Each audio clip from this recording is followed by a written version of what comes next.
Yazi ukuthi njengomakhelwane ogcina umbone ethi shwi, umbone nanguya endlini. Wena usaqala nje umakhelwane ukuthi usazodlula, awu kade sengenile endlini, usehleli phansi wenza zonke izinto. Umbone ngesikhathi ulokhu uqalazile phakathi inside.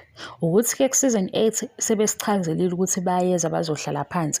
Ubethe ucela ukuhlala nabo bobabili, esesenisho nakho ukuthi utiritiri uzohlala naye. Kodwa ubuzayo ukuthi udlulephi, sayichaza kule enye episode sathi hayibo, nibonile usephakathi-ke.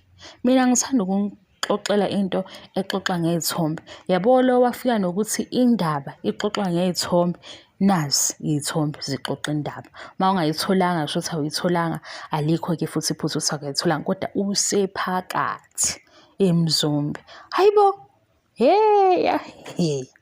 Hayi we guys, ngicela ukuthi senze njani, sizoqhathanisa kusasa because umoya wami awusekho right, khona into eyenzakalile e-wrong engifuna ukuthi ngikwazi uyi-addressa kusasa. Angizukhuluma kakhulu kulena nje, bengithi makuthiwa ixoxa ngezithombe usho into enje.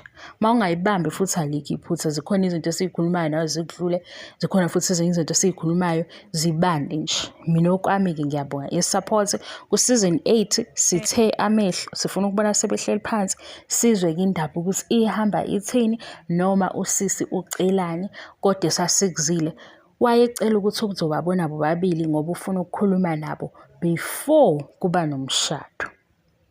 Laba-ke abazama ukuthi bengatheke abeza yabo i-comment yakho ephambana nento engishoyo anginankinga nayo.